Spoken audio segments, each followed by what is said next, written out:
Hello, we're finally to the completion stage. Yay! So this video, I'm going to talk about mostly how to put together the star layout because that's the one that's most unusual. The strip layout is pretty much just put together in rows. So we will discuss that a little bit later. But let's talk about this one behind me. This one behind me was the blocks were stitched by Karen, who works for Hoop Sisters. She does our shipping, and she also works in my store in Woodstock. And she wanted to stitch this quilt, and I think it's beautiful. And you'll notice one thing very different about it is we've got some darker colors around the outside of the star. This is actually the extended back layout that she did here, but we kind of thought it would be cool to accentuate the star, and the background blocks, we did them in a darker color, and it made the star look bigger. It's going to be beautiful when it's put together. So let's talk about the layout. We laid it out, you would think we would have gone 1, 2, 3, 4, etc., but we actually laid it out. Diamond 1 is here, diamond 2 is here, diamond 3 is here. So you'll see it's not really in order. And the only reason that happened is because we kind of thought the piecing looked better that way. You can lay out your diamonds any way you like. There's no quilt police here. Put them in any order you want. Doesn't matter. It doesn't have to look like ours. Whatever pleases you is how you should do it. But whatever you do, this is how you're going to lay it out. You're going to take your individual blocks. That's what I've got here. These are all individual blocks that I've laid out. So this is a section, and this is my center section. So, and then this is my left section. I've already stitched together the entire bottom piece. That was laid out the same way. This is one section right here, and this is the middle section, and then this is the section on the left. So now that they're laid out the way I want it to go, the way I want it to go together, we're going to start stitching our blocks together. So I will start on this one because I haven't have them seamed together yet. And these are going to be stitched into rows. So I'll start with this, either the top or the bottom row, and we will put these right sides together.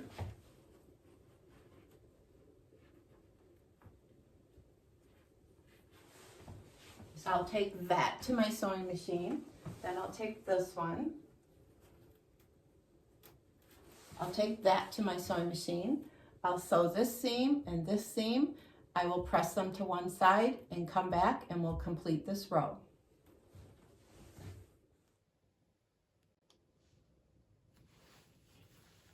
So let's talk about pinning our rows together. If you've done our quilts before, you might already know this, but we do not want to match our cut edges. What we need to match is our basting line edges. So what I do is I take a pin on my first block and I put it right into my basting line, making sure it comes out where that is on the right side. There we go. And then the next block, I put that pin point right into my basting line, right at the corner. And now I've got those two basting lines matched up perfectly. Then we pinch it really tight so that that pin is right directly across from each other. I take a second pin and I put it in the block like that. Take out this pin that I did to match my basting lines. So I did one corner. Now I will do the opposite corner. Put that pin right into the basting line corner, the same as this one. Pinch it together really good. Take a second pin and put the pin in. And now I've got my two ends matched up perfectly. Now this is a smaller block, so I don't need a lot of pins in there, but I'm going to put 2 more. So I'll do the same thing. This particular block, when we open it up, there's really nothing to match in between. If there were, I would do those match points. But this, we just have to line up our basting line. So I'm going to put it in the basting line, go straight across, put it in that one, pinch it, take another pin, pin it, and do the same. Basting line, pinch it, pin it. This is ready to take to the sewing machine. So I thought I'd show you exactly where you need to stitch. Hopefully you can see there's a basting line right here. I'm gonna write right on top of that basting line in my purple friction pen. This is exactly where you need to stitch, right on top of that basting line. And if you remember, you did this basting line in water-soluble thread. So this is where I'm going to stitch on all of my blocks. On the right side, there will be water-soluble thread, and that's wonderful because that way if your stitching should show a little bit, you'll be able to get it out very easily. So I'm at my machine, I'm ready to stitch my blocks together. I do have my narrow walking foot on, or actually any walking foot that your machine has would be very helpful because we are sewing 2 quilted blocks together, so we do have a little bit more bulk than normal. I am using straight stitch. My stitch length is set at longer than normal. I have it set at 3.0. I am going to start my seam right here at the corner of my basting. So I'm going to lower my needle right there. I'm going to back stitch 1 or 2 stitches, then I'm going to come forward. I do not like to start my seam right here on the edge of my fabric as you would on normal quilting, because I find the machine, the needle goes into this fabric, the foot needs to travel over the battleizer on 2 blocks, and it just doesn't like it. And we do not need to backstitch way back here. So if we start here, backstitch 1 or 2 stitches, then come forward, it's perfect. So this is how we'll do it. I'll lower my needle exactly in that location. I will do a stitch or 2 forward, a stitch or 3 backwards, and then just go ahead and stitch right on my basting line.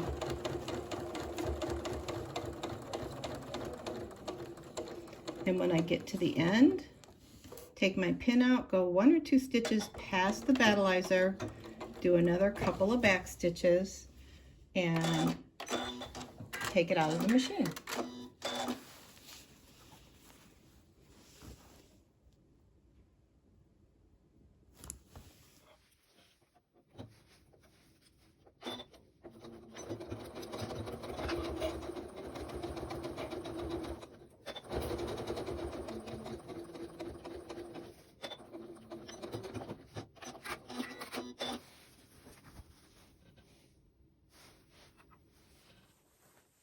So now that I have these 2 pieces put together, let's put them back up on my wall.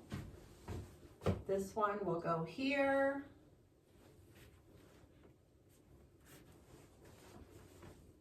This one will go here. So now all I gotta do is stitch this seam together. So I have a row, and then I have to stitch on this little piece on the end. So I'll come back when that's finished.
So here's my first row of my right side of my quilt ready to go. So this will go right here. And I will continue stitching my rows together. I've done that over on this side. So these rows are already stitched together. And then when we press them, we're going to follow the guide in our finishing instructions because seams need to go one direction on each row, so they're offset. So you'll follow that guide for the particular layout you're doing, and then we will stitch our rows together. So let's stitch this together right now and see how that goes.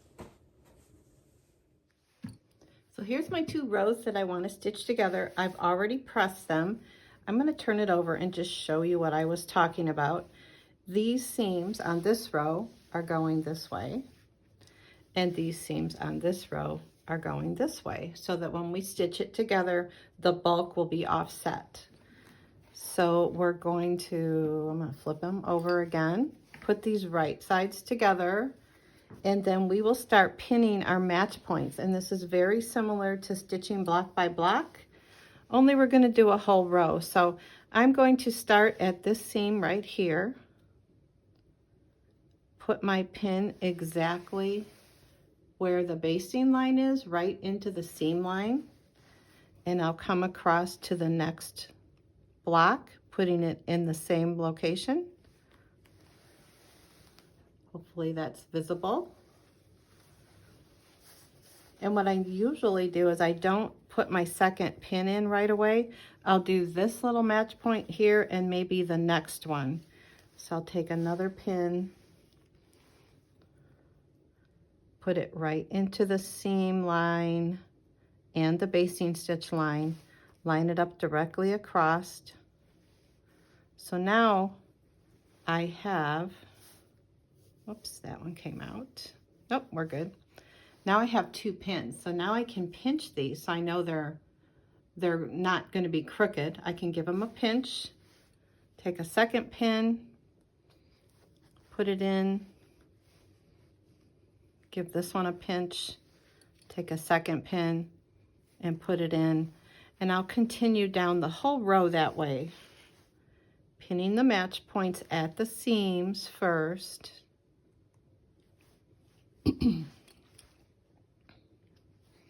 And then also pinning the ends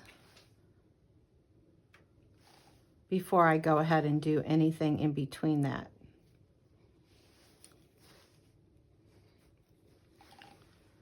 And I can take out these little match point pins and keep going, almost there.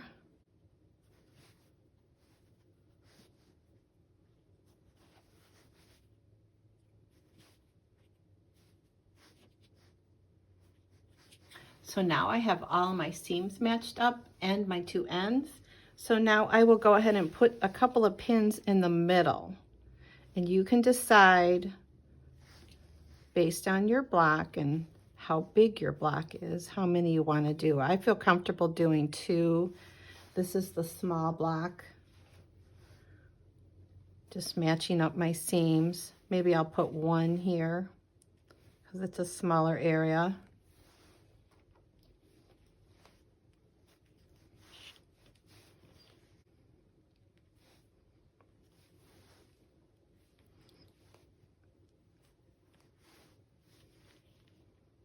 I'm not really too concerned about matching up the embroidery on these background blocks. It seems to match up just fine if I just match up my seam line.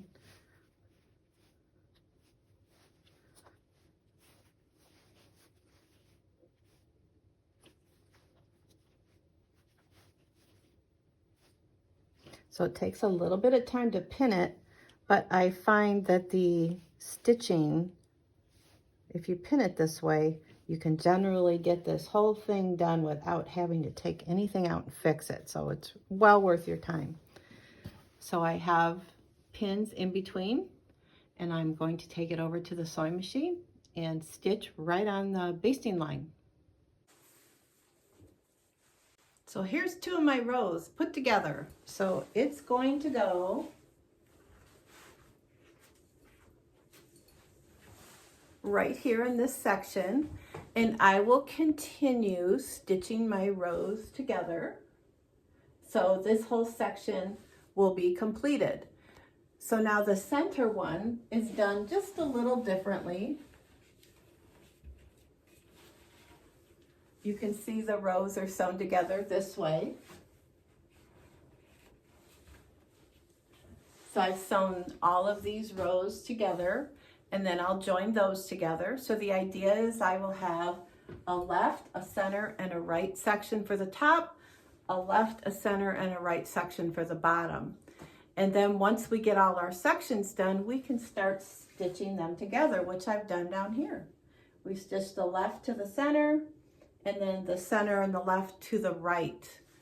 So let me get all of these blocks put together, and then we'll show you how to join in the two sections to make one quilt.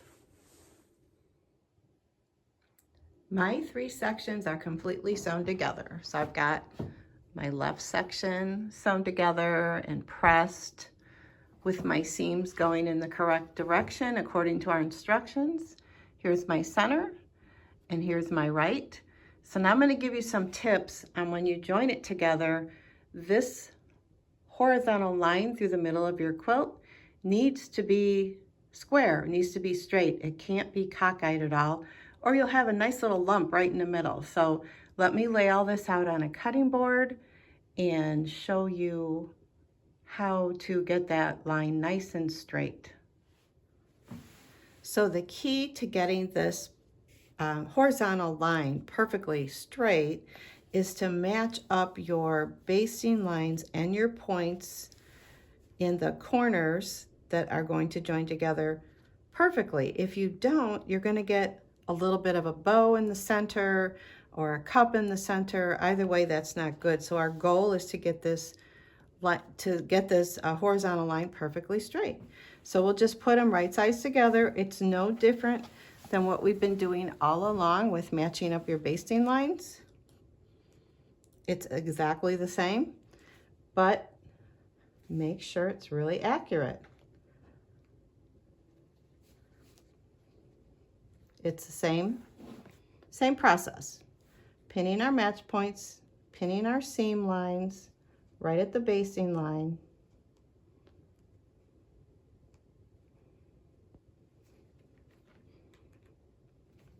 Going all the way down the line, stitching accurately, and then we'll check it before we join the two sides together to make sure we have a nice horizontal line.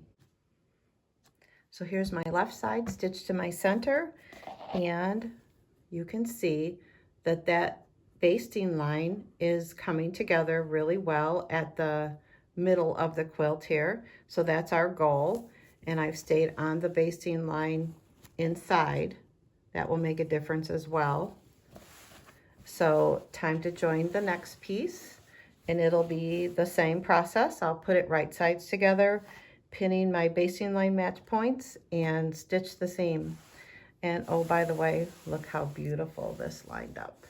Looks fabulous. So here's a look at my very center of my seam. My basting lines are coming together perfectly. My quilt edge is nice and straight. So I am ready to join the top to the bottom. And of course, I'll match my center points. I'll match the edges of my stars, and then the edges here that I want to fit together nicely, and my ends, and I'll stitch the last seam, and I'll be ready to put my backing on.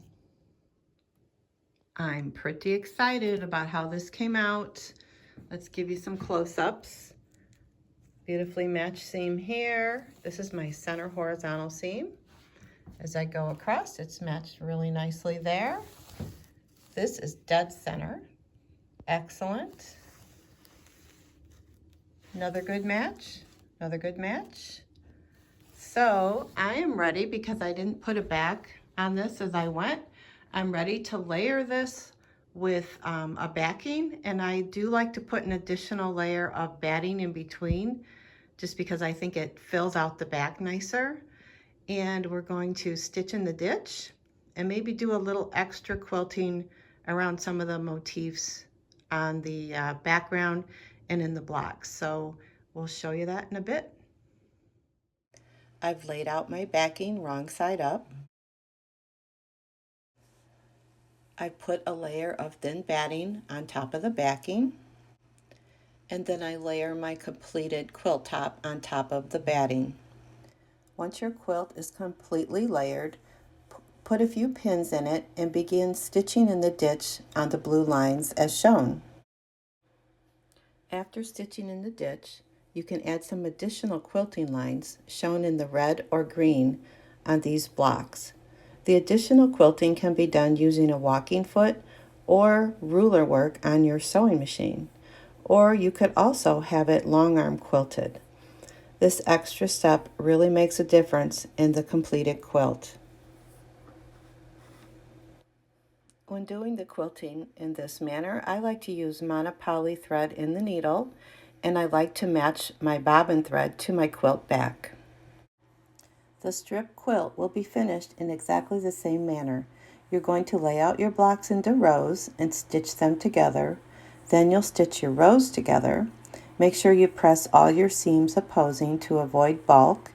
Then you'll layer everything, stitch in the ditch, and you'll add additional quilting like we discussed previously.